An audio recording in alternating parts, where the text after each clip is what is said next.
Matahari Mekah mulai condong ke ufuk barat, menyisakan rona jingga yang membias di dinding-dinding batu kota tua itu.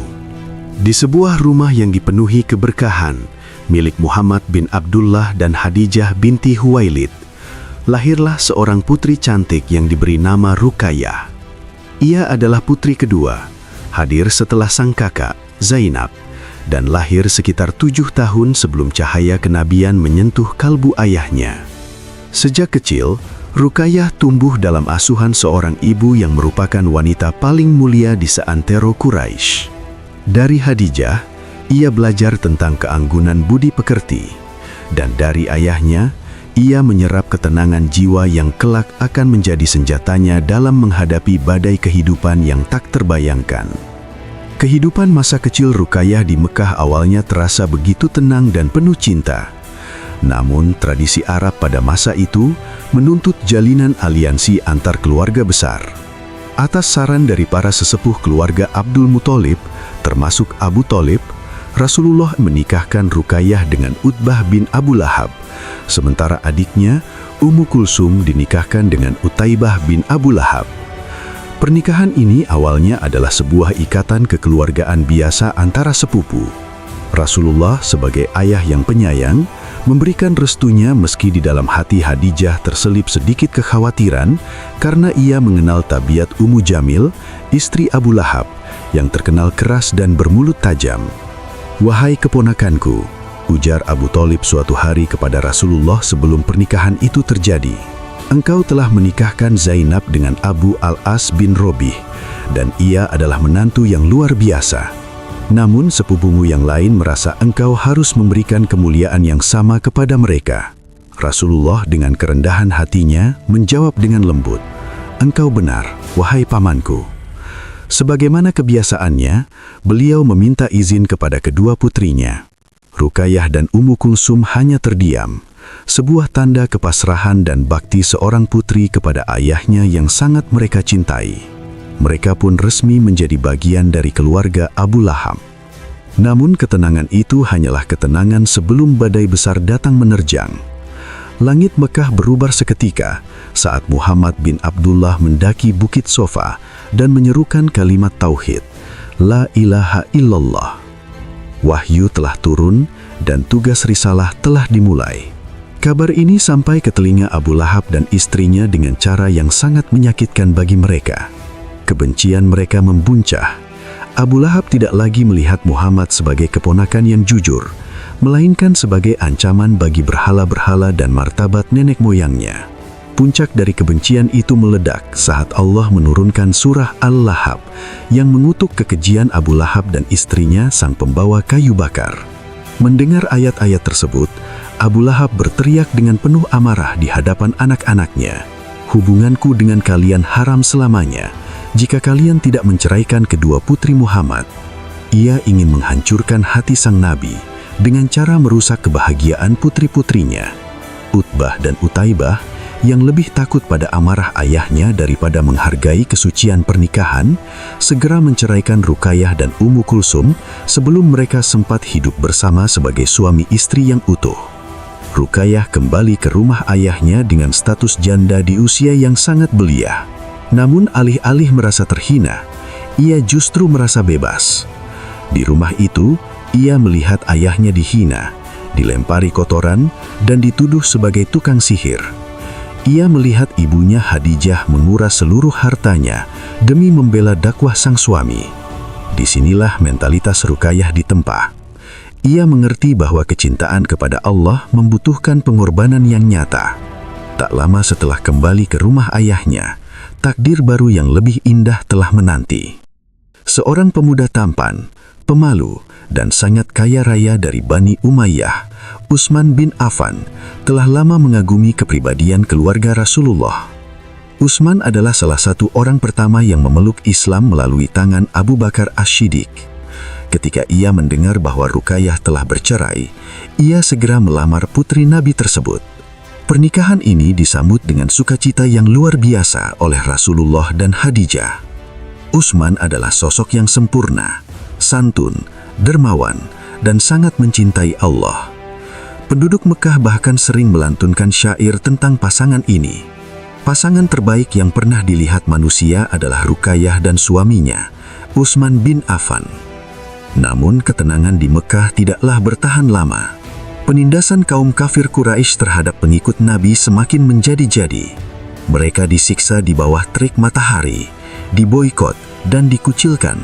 Melihat penderitaan para sahabatnya yang semakin berat, Rasulullah bersabda, "Jika kalian pergi ke tanah Habasyah, kalian akan bertemu dengan seorang raja yang di sisinya tidak seorang pun dizolimi." Utsman bin Affan kemudian menghadap Nabi dengan tekad bulat. Ia memutuskan untuk membawa Ruqayyah menyeberangi lautan menuju negeri yang asing demi menyelamatkan iman mereka.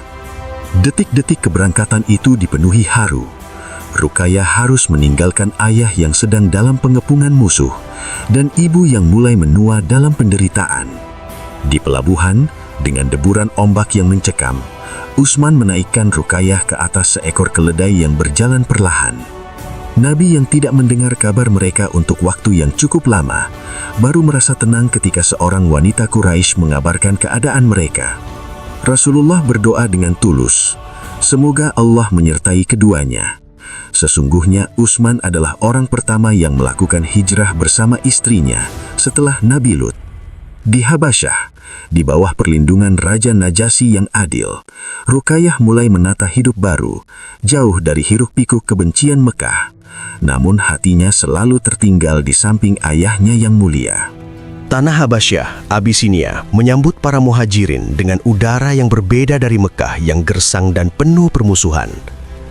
Di bawah naungan Raja Najasyi yang bijaksana, Ruqayyah binti Rasulullah memulai babak baru kehidupannya sebagai seorang istri sekaligus pejuang iman. Di negeri asing ini, jauh dari aroma Ka'bah dan hangatnya pelukan sang ayah, Ruqayyah belajar tentang arti kesetiaan yang sesungguhnya. Utsman bin Affan, suaminya, memperlakukan Ruqayyah dengan kelembutan yang luar biasa. Ia sadar bahwa Ruqayyah bukan sekedar istri, melainkan putri dari manusia paling mulia yang sedang mempertaruhkan segalanya di Mekah. Di tengah ketenangan hidup di Habasyah, Allah menganugerahkan kebahagiaan tambahan bagi pasangan ini. Ruqayyah melahirkan seorang putra tampan yang diberi nama Abdullah. Kelahiran anak ini seolah menjadi pelipur lara bagi kerinduan Ruqayyah yang mendalam terhadap keluarganya. Sejak saat itu, ia dikenal dengan kunyah Ummu Abdullah.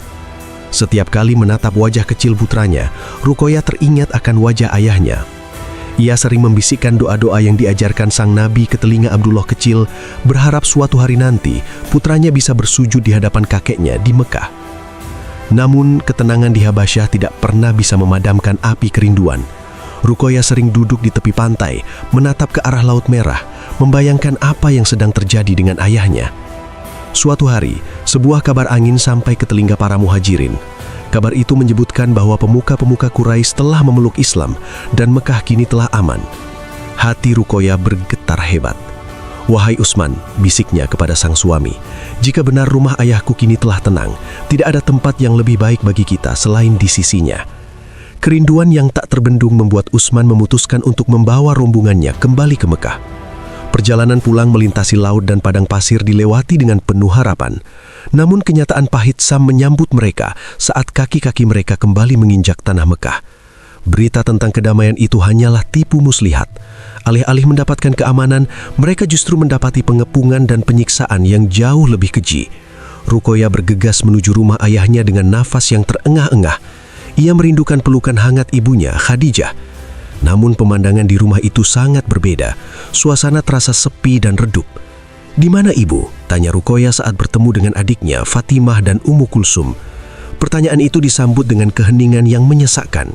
Ummu Kulsum menunduk, bibirnya bergetar menahan tangis, sementara Fatimah yang masih kecil berlari keluar ruangan sambil terisak. Ruqayyah berjalan gontai menuju kamar ibunya. Ruangan itu kosong, hanya menyisakan aroma harum kenangan. Sayyidah Khadijah, wanita yang menjadi benteng pertama dakwah ayahnya, telah wafat saat Ruqayyah masih di Habasyah. Ruqayyah jatuh terduduk di atas ranjang ibunya, pandangannya kosong. Duka ini begitu berat. Ia pergi membawa rindu, namun pulang membawa pilu. Tak lama kemudian Rasulullah masuk ke ruangan itu. Beliau melihat putri kesayangannya sedang hancur dalam kesedihan. Dengan penuh simpati, Rasulullah mendekati Ruqayyah, menyeka air matanya, dan mendekapnya ke dada beliau yang bidang. "Bersabarlah, wahai putriku," bisik Rasulullah dengan suara yang menenangkan badai di hati Ruqayyah. Kehadiran sang ayah adalah satu-satunya obat bagi jiwa Ruqayyah yang luka. Namun ujian tidak berhenti di sana. Tak lama setelah itu, tekanan Quraisy mencapai puncaknya hingga Allah memerintahkan umat Islam untuk hijrah ke Yasrib atau Madinah. Ruqayyah kembali harus berkemas. Ini adalah hijrah keduanya, sebuah gelar kehormatan yang tidak dimiliki banyak orang. Ia menjadi wanita yang hijrah 2 kali demi Allah dan Rasul-Nya. Bersama Utsman dan Abdullah kecil, mereka berangkat menuju Madinah, meninggalkan kota kelahiran yang penuh kenangan pahit. Di Madinah, mereka berharap mendapatkan awal yang baru. Kota itu menyambut mereka dengan nyanyian Ta'al Badru dan persaudaraan kaum Ansor yang tulus. Tahun-tahun awal di Madinah terasa sangat manis. Ruqayyah melihat ayahnya kini bukan lagi orang yang dianiaya, melainkan pemimpin sebuah umat yang besar.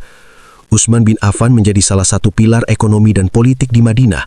Mereka tinggal di sebuah rumah sederhana namun penuh cahaya. Abdullah kecil tumbuh menjadi anak yang lincah dan menjadi kesayangan kakeknya.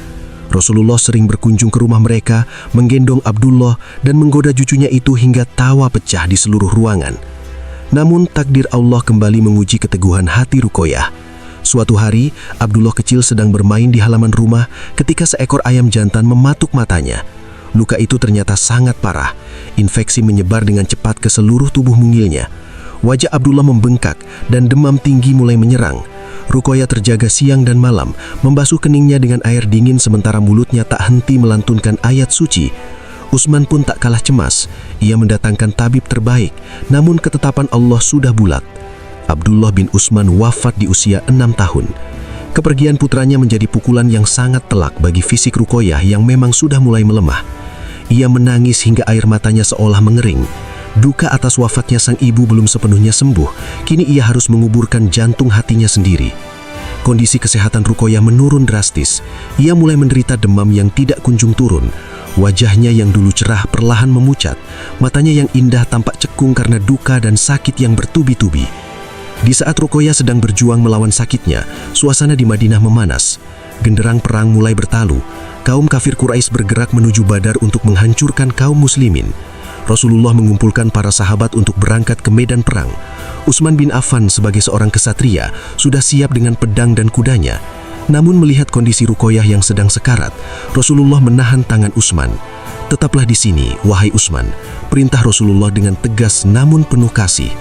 "Rawatlah putriku, engkau akan tetap mendapatkan pahala dan bagian harta rampasan perang, seolah-olah engkau ikut berperang di Badar." Utsman bimbang antara cintanya pada jihad dan kewajibannya kepada istri, namun perintah Nabi adalah mutlak. Utsman pun tinggal di sisi tempat tidur Ruqayyah yang dingin, sementara pasukan muslim berangkat ke medan Badar dengan iringan debu yang berterbangan. Di dalam rumah yang sunyi itu, Ruqayyah mulai menapaki jalan menuju keabadian, sementara di luar sana, sejarah besar Islam sedang dipertaruhkan. Suasana di Madinah terasa mencekam sekaligus dipenuhi harap.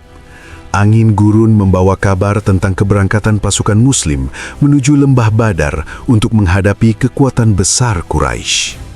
Di sebuah sudut kota yang tenang, di dalam rumah Utsman bin Affan, waktu seolah berhenti berputar.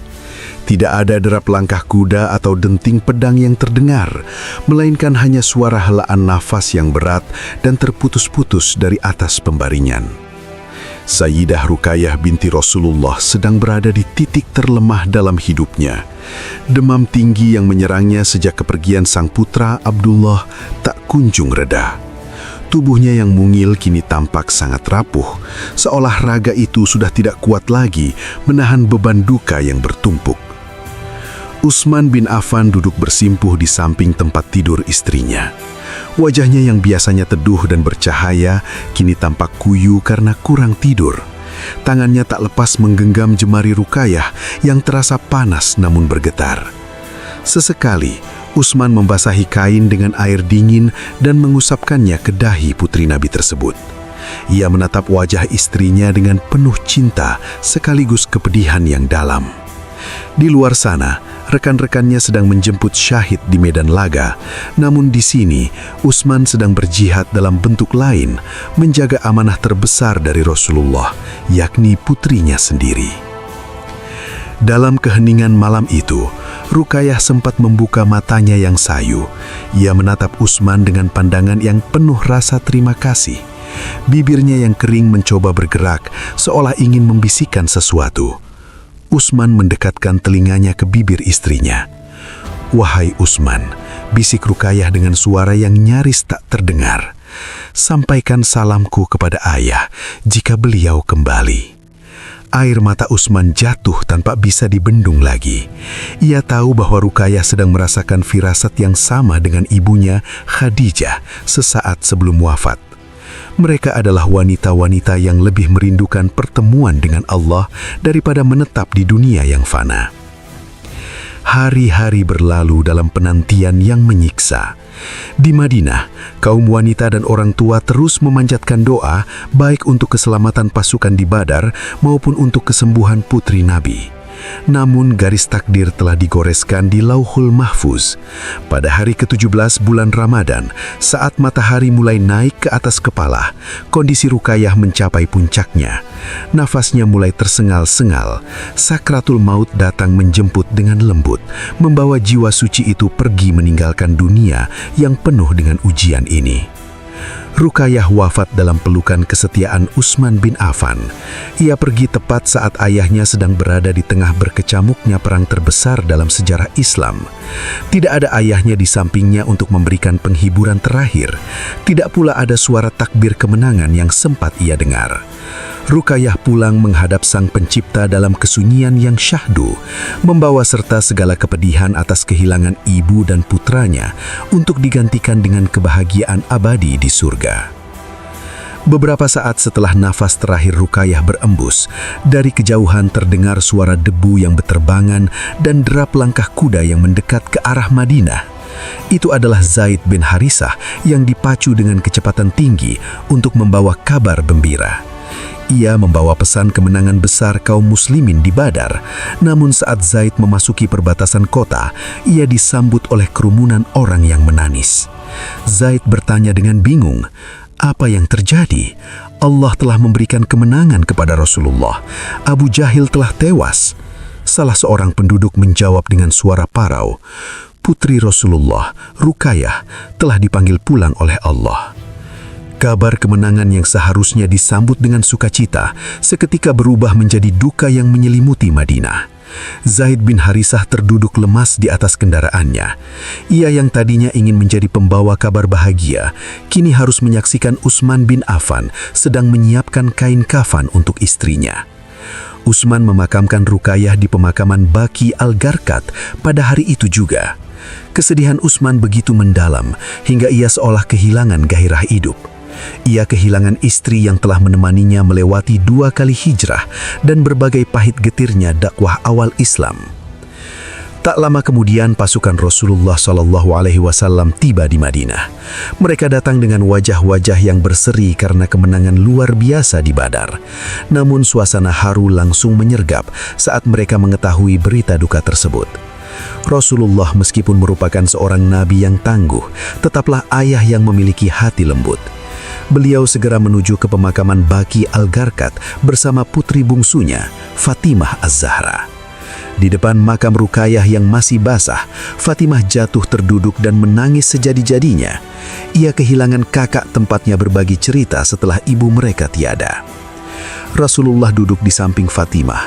Dengan lembut beliau menyeka air mata putrinya itu menggunakan ujung jubah beliau.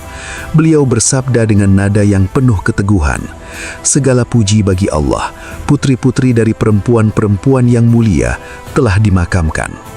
Kalimat ini adalah bentuk keridhaan seorang ayah atas perjuangan putrinya. Beliau tahu bahwa Rukayah telah menyelesaikan tugasnya di dunia dengan sangat baik. Beliau pun menghibur Utsman bin Affan dan memastikan bahwa kedudukan Utsman di sisi Allah tetaplah sama dengan mereka yang hadir di Badar. Waktu terus berjalan, namun kesedihan Utsman seolah tak bertepi. Ia sering dilihat duduk termenung, merasa hubungannya dengan Rasulullah akan terputus karena wafatnya Rukayah. Rasulullah kembali menunjukkan kemuliaan hatinya. Pada tahun keempat Hijriyah, beliau menikahkan Utsman dengan putrinya yang ketiga, Ummu Kulsum. Pernikahan ini dilakukan atas perintah Allah untuk menghibur hati Utsman. Ketika Ummu Kulsum pun wafat beberapa tahun kemudian, Rasulullah bersabda, "Seandainya aku memiliki putri yang ketiga, niscaya akan aku nikahkan pula denganmu, wahai Utsman." Inilah alasan mengapa Utsman bin Affan dijuluki sebagai Zunnurain atau pemilik dua cahaya. Tidak pernah ada laki-laki di muka bumi ini yang mendapatkan kehormatan untuk menikahi dua putri Nabi kecuali Utsman. Kisah Sayyidah Ruqayyah binti Rasulullah ditutup dengan sebuah catatan emas dalam sejarah. Ia adalah simbol ketabahan seorang wanita muslimah. Ia mengajarkan kepada kita bahwa menjadi orang terdekat Nabi tidak berarti hidup bebas dari air mata. Dari perceraian yang menyakitkan dengan anak Abu Lahab, hingga hijrah yang melelahkan ke Habasyah dan Madinah, serta kehilangan anak yang dicintai, Ruqayyah melewati semuanya dengan iman yang tak tergoyahkan.